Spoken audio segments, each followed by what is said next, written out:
ಮಂಜು ಅವರು ಕನ್ನಡ ಬಿಗ್ ಬಾಸ್ಗೆ ಅತಿಥಿಯಾಗಿ ಪ್ರವೇಶ ಮಾಡ್ತಾರೆಯೇ ಈ ಪ್ರಶ್ನೆ ಹುಟ್ಕೊಂಡಿದೆ.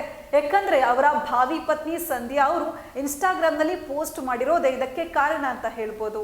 ಆದ್ರೆ ಇನ್ನು ಕೆಲವರು ಅವರು ಬ್ಯಾಚುಲರ್ ಪಾರ್ಟಿ ಮಾಡೋದಕ್ಕೆ ವಿದೇಶಕ್ಕೆ ಹೋಗಿದ್ದಾರೆ ಅಂತ ಹೇಳಲಾಗ್ತಾ ಇದೆ. ಹಾಗಾದ್ರೆ ನಿಜಕ್ಕೂ ಉಗ್ರ ಮಂಜು ಅವರು ಬಿಗ್ ಬಾಸ್ ಮನೆಗೆ ಅತಿಥಿಯಾಗಿ ಪ್ರವೇಶ ಮಾಡ್ತಾರೆಯೇ? ಕಂಪ್ಲೀಟ್ ಸ್ಟೋರಿ ಈ ಸ್ಟೋರಿಯಲ್ಲಿದೆ ನೋಡಿ. ಬಿಗ್ ಬಾಸ್ ಕನ್ನಡ ಸೀಸನ್ 12ರಲ್ಲಿ ಯಾರು ನಿರೀಕ್ಷೆ ಮಾಡದ ಅನೇಕ ಘಟನೆಗಳು ನಡೆಯುತ್ತಿವೆ.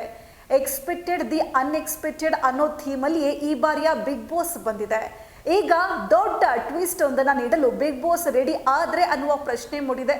ಕಳೆದ ಸೀಸನ್ ನಲ್ಲಿ ಸಖತ್ ಸದ್ದು ಮಾಡಿದ್ದ ಉಗ್ರ ಮಂಜು ಅವರು ಒಂದು ವಾರ ಬಿಗ್ ಬಾಸ್ ಮನೆಗೆ ಅತಿಥಿಯಾಗಿ ತೆರಳಲಿದ್ದಾರಾ ಅನ್ನುವ ಪ್ರಶ್ನೆ ಮೂಡಿದೆ.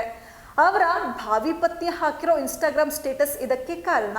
ಬಿಗ್ ಬಾಸ್ ಮನೆಗೆ ಹಳೆಯ ಸ್ಪರ್ಧಿಗಳು ಅತಿಥಿಯಾಗಿ ತೆರಳಿದ ಉದಾಹರಣೆಗಳು ಸಾಕಷ್ಟಿದೆ. ಈಗ ಆಟ ಆಡ್ತಾ ಇರುವ ಸ್ಪರ್ಧಿಗಳಲ್ಲಿ ಸ್ಪರ್ಧೆ ಹೆಚ್ಚಿಸೋ ಉದ್ದೇಶದಿಂದ ಮಂಜು ಅವರನ್ನ ಕಳಿಸಲಾಗ್ತಾ ಇದೆಯೇ ಅನ್ನುವಂಥ ಪ್ರಶ್ನೆ ಮೂಡಿದೆ. ಅವರು ತೆರಳಿದ್ರೆ ಆಟದ ಮಜಾ ಮತ್ತಷ್ಟು ಹೆಚ್ಚಲಿದೆ. ಉಗ್ರ ಮಂಜು ಅವರ ಪತ್ನಿ ಸಂಧ್ಯಾ ಅವರು ಇನ್ಸ್ಟಾಗ್ರಾಮ್ ನಲ್ಲಿ ಒಂದು ಪೋಸ್ಟ್ ಅನ್ನ ಮಾಡಿದ್ರು. ಆ ಪೋಸ್ಟ್ ನಲ್ಲಿ ಏನಿದೆ ನೋಡೋಣ ಬನ್ನಿ. ಈ ಪೋಸ್ಟ್ ನಲ್ಲಿ ಅವರು ಒಂದು ವಾರ ನಿಮ್ಮನ್ನ ಮಿಸ್ ಮಾಡ್ಕೊಳ್ತೇನೆ, ಚೆನ್ನಾಗಿ ಆಟ ಆಡಿ ಅಂತ ಬರೆದುಕೊಂಡಿದ್ರು. ನಂತರ ಅದನ್ನ ಡಿಲೀಟ್ ಮಾಡಿದ್ದಾರೆ. ಈ ಪೋಸ್ಟ್ ಸಾಕಷ್ಟು ಕುತೂಹಲ ಹುಟ್ಟು ಹಾಕಿದೆ. ಈ ಬಗ್ಗೆ ಸೋಷಿಯಲ್ ಮೀಡಿಯಾದಲ್ಲಿ ಸಾಕಷ್ಟು ಚರ್ಚೆ ನಡೀತಾ ಇದೆ.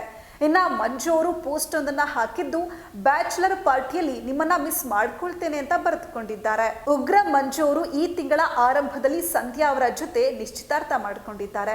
ಸಂಧ್ಯಾ ಅವರು ಸ್ಪರ್ಶ ಆಸ್ಪತ್ರೆಯಲ್ಲಿ ಟ್ರಾನ್ಸ್ಪ್ಲಾಂಟ್ ಕೋಆರ್ಡಿನೇಟರ್ ಆಗಿ ಕೆಲಸ ಮಾಡ್ತಾ ಇದ್ದಾರೆ. ಕಳೆದ ವರ್ಷ ಉಗ್ರ ಮಂಜು ಅವರು ಬಿಗ್ ಬಾಸ್ಗೆ ಬಂದಿದ್ರು. ಈ ವೇಳೆ ಮದುವೆ ಆಗಿಲ್ಲ ಅಂತ ಹೇಳಿ ಸಾಕಷ್ಟು ಬಾರಿ ಹೇಳ್ಕೊಂಡಿದ್ರು. ಅವರ ತಂದೆಗೂ ಮಂಜು ಮದುವೆ ಆಗಬೇಕು ಎಂಬ ಆಸೆ ಇತ್ತು. ಕೊನೆಗೂ ಆ ಗಳಿಗೆ ಕೂಡಿ ಬಂದಿದೆ. ಮುಂದಿನ ವರ್ಷ ಇವರ ವಿವಾಹ ನೆರವೇರುವ ಸಾಧ್ಯತೆ ಇದೆ.